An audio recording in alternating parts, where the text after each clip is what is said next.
வணக்கம். Pain management physiotherapy, geriatric physiotherapy 60 வயதிற்கு மேற்பட்டவருக்கு வரும் பிரச்சனைகளுக்கு ஃபிசியோதெரப்பியின் பங்கு. இன்றைக்கி stroke and Bell's palsy, facial palsy, அதாவது முகப்பக்கவாதம், உடம்பின் ஒரு கை கால் செயலிழந்து போகிறது.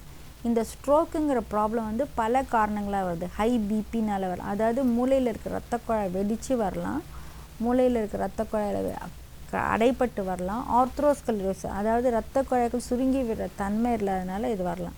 இது எந்த காரணமாக இருந்தாலும் ஃபஸ்ட்டு அட்மிட் பண்ணி மருத்துவ சிகிச்சை கொடுத்து பேஷண்ட் ஓரளவுக்கு பிபி சுகர்லாம் நார்மல் ஆண்டி ஓரியன்டேஷன் வந்ததும் ஃபிசியோதெரப்பி ஸ்டார்ட் பண்ணுவோம். இந்த ஃபிசியோதெரப்பி அங்கே ஹாஸ்பிட்டலில் இருக்கிற வரைக்கும் பண்ணுவாங்க. அதுக்கப்புறம் டாக்டர் சொல்லுவாங்க ஃபிசியோதெரப்பி பண்ணால் தான் அவங்களால நடக்க முடியும், வேலை செய்ய முடியும். நிறைய பேர் அங்கே கொடுக்குற சிம்பிள் எக்ஸசைஸே வீட்டில் கண்டினியூ பண்ணால் போதும் அப்படின்னு நினச்சிக்கிறாங்க. ஒரு பேஷண்ட் ஐசியூவில் இருக்கிறாங்க, வார்டில் இருக்கிறாங்கன்னா அவங்களோட பாடி வந்து ரொம்ப வீக்காக இருக்கும். அப்போ வந்து ஃபிசியோதெரப்பிஸ்ட் பேசிக் எக்ஸசைஸ் தான் சொல்லுவாங்க. ஆனால் அதே தான் ஃபிசியோதெரப்பி நினச்சிக்கிறாங்க நிறைய பேஷண்ட். அப்படி இல்லைன்னா யூடியூப் பார்த்து கூகுள் பார்த்து நம்மளே பண்ணிடலாம், மடக்கி நீட்டுறது தானே, அதுக்கு எதுக்கு ஃபிசியோதெரப்பி பண்ணணும்? நோ, ஃபிசியோதெரப்பி வந்து ஒரு professionally we are qualified for exercise. ஒரு பேஷண்ட் இருக்காங்கன்னா அவங்களுக்கு என்னென்ன அசஸ் பண்ணிவிட்டு எந்த மசில் பவர் வீக்காக இருக்குது, எங்கே ஜாயின் மோஷன் இருக்குது, எப்படி அதை மெத்தடில் பண்ணணும்.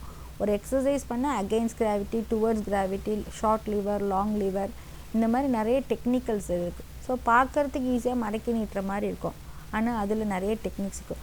ஸோ ஒரு ஸ்ட்ரோக் பேஷண்ட் வராங்க, இல்லை முகப்பக்கவாதம் வருது அப்படின்னா அவங்களுக்கு வந்து சிகிச்சைகளும் இருக்குது, ஃபிசியோதெரப்பி ட்ரீட்மெண்ட்டு. சிகிச்சைகள்னால் இப்போ அவங்களுக்கு வந்து ஜாயிண்டில் பெயின் இருக்கும், பேக் பெயின் இருக்கும் அப்படின்னா போய் எக்ஸசைஸ் எடுத்ததும் பண்ணால் பேஷண்ட் கையே வைக்க விட மாட்டாங்க. ஏன்னா அவங்களுக்கு ஆல்ரெடி வலியில் இருக்காங்க, அதனால் எக்ஸசைஸ் பண்ணவே விட மாட்டாங்க. ஸோ வலி இருக்குன்னா வலிக்கான சிகிச்சைகள் கொடுக்கணும். அதுக்கப்புறம் அவங்களோட பவர் எவ்வளோ இருக்குது, ஸ்பைனில் எவ்வளோ பவர் இருக்குது, ஹிப்பில் எவ்வளோ பவர் இருக்குது, நீ பவர் இருக்குது, ஃபுட் ட்ராப் இருக்கா, இதெல்லாம் அசஸ் பண்ணிவிட்டு எந்த மசிலை எப்படி ஸ்ட்ரென்தன் பண்ணுமோ within the limits of patient cooperate பண்ணுற மாதிரி பேசிவாகவும் ஃபஸ்ட்டு பேசிவாக பண்ண, அதாவது பேஷண்ட் பண்ண மாட்டாங்க, தெரப்பிஸ்ட் தான் பண்ணுவாங்க. அது ஒரு வாரம் 10 நாள் பண்ணி அது டேமேஜ் பொறுத்து இருக்குது. ஒவ்வொரு ஸ்ட்ரோக் பேஷண்ட்டும் ஒரு மாதிரி இருக்கும், அவங்களுக்கு இம்ப்ரூவ்மெண்ட்டும் அது மாதிரி மாறும். சில பேருக்கு பார்த்திங்கன்னா ஸ்ட்ரோக்லேருந்து 10 நாள் 5 நாள்லேயே நல்லா கம்ப்ளீட்டாக ரெக்கவரி ஆகிடுவாங்க, அவங்களுக்கு ஸ்ட்ரோக் வந்ததுன்னே தெரியாது. சில பேர் பார்த்திங்கன்னா இப்போ ரீசெண்டாக ஒரு பேஷண்ட் வராங்க, 26 வருஷமாக அவங்க வந்து வீல் சேரில் இருக்காங்க. ஸோ அந்த மாதிரி ரெசிடுவல் ப்ராப்ளத்தோடு இருக்கிற ஸ்ட்ரோக்கும் இருக்குது. 100% நல்லா ஒரு ஸ்ட்ரோக், அது பிரெயினில் எந்த இடத்துல அஃபெக்ட் ஆச்சு, எவ்வளோ ட்ரீட்மெண்ட் கொடுத்தாங்க, என்ன மாதிரி ட்ரீட்மெண்ட் கொடுத்தாங்க, அவங்களோட ஏஜ், அதர் ஃபேக்டரை பொறுத்து மாறும்.